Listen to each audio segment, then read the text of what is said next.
Kolose pasal 1 ayat 1 sampai ayat yang ke-14. Salam.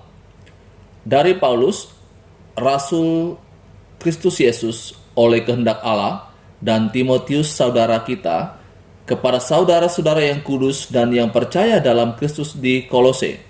Kasih karunia dan damai sejahtera dari Allah Bapa kita menyertai kamu.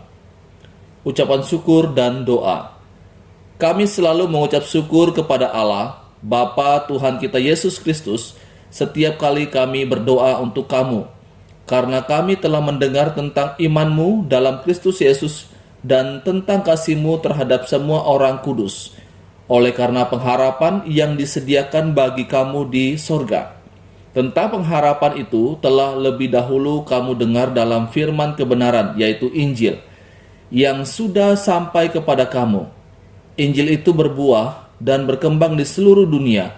Demikian juga di antara kamu sejak waktu kamu mendengarnya dan mengenal kasih karunia Allah dengan sebenarnya. Semuanya itu telah kamu ketahui dari Epafras, kawan pelayan yang kami kasihi, yang bagi kamu adalah pelayan Kristus yang setia. Dialah juga yang telah menyatakan kepada kami kasih-Mu dalam roh. Sebab itu sejak waktu kami mendengarnya, kami tiada berhenti-henti berdoa untuk kamu. Kami meminta supaya kamu menerima segala hikmat dan pengertian yang benar untuk mengetahui kehendak Tuhan dengan sempurna, sehingga hidupmu layak di hadapannya serta berkenan kepadanya dalam segala hal, dan kamu memberi buah dalam segala pekerjaan yang baik dan bertumbuh dalam pengetahuan yang benar tentang Allah, dan dikuatkan dengan segala kekuatan oleh kuasa kemuliaannya untuk menanggung segala sesuatu dengan tekun dan sabar, dan mengucap syukur dengan sukacita kepada Bapa yang melayakkan kamu untuk mendapat bagian dalam apa yang ditentukan untuk orang-orang kudus di dalam kerajaan terang. Ia telah melepaskan kita dari kuasa kegelapan dan memindahkan kita ke dalam kerajaan anaknya yang kekasih. Di dalam Dia kita memiliki penebusan kita, yaitu pengampunan dosa. Saudaraku yang dikasihi oleh Tuhan Yesus Kristus, dalam bagian firman Tuhan ini, Paulus di bagian awal memperkenalkan siapa dirinya. Dia katakan, dari Paulus, Rasul Kristus Yesus oleh kehendak Allah. Setelah ia memperkenalkan siapa dirinya, maka mulai ayat yang ketiga, ia menyampaikan ucapan syukurnya. Mengapa ia bersyukur? Kita perhatikan dalam ayat yang keempat. Karena kami telah mendengar tentang imanmu dalam Kristus Yesus dan tentang kasihmu terhadap semua orang kudus. Yang membuat Paulus bersyukur kepada Tuhan, karena ia mendengar bagaimana iman dan kasih dari jemaat yang ada di Kolose. Iman mereka bertumbuh, kasih mereka nyatakan kepada orang-orang kudus lainnya. Kemudian, setelah Paulus menaikkan rasa syukurnya kepada Tuhan atas pertumbuhan dari iman dan kasih dari jemaat di Kolose, mulai ayat yang ke-9, Paulus menaikkan doa kepada Tuhan.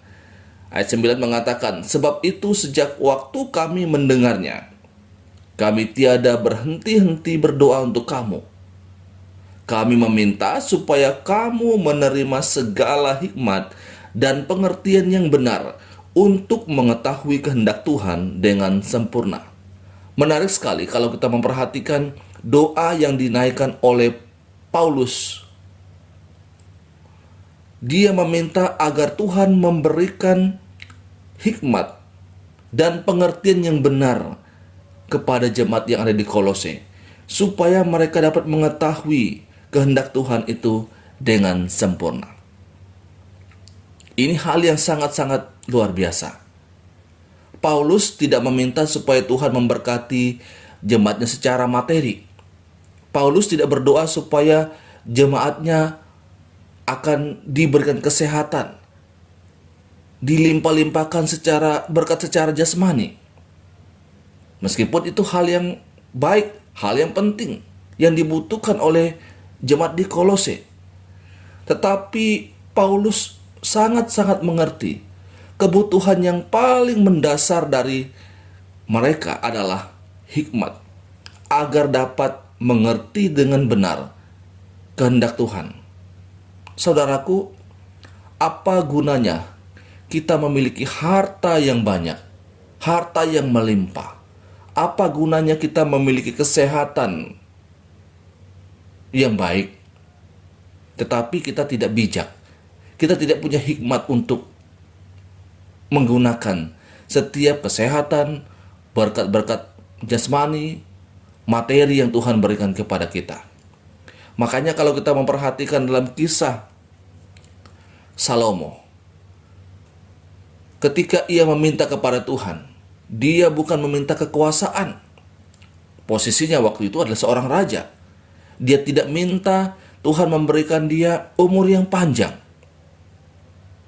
Tetapi yang dia minta adalah agar Tuhan memberikan hikmat kepada dia untuk memimpin rakyat yang begitu besar adanya. Jadi saudaraku yang dikasihi oleh Tuhan Yesus Kristus, kira ini juga menjadi satu pelajaran penting bagi kita. Ketika kita berdoa kepada Tuhan, mari kita meminta hal yang paling mendasar dalam kehidupan kita. Kita minta hikmat Tuhan, agar Tuhan memberikan kita pengertian yang benar, mengerti apa kehendak Tuhan bagi kita. Karena tidak ada gunanya segala hal yang kita miliki, harta kekayaan, kesehatan, dan lain sebagainya, kemampuan-kemampuan, talenta-talenta yang kita miliki.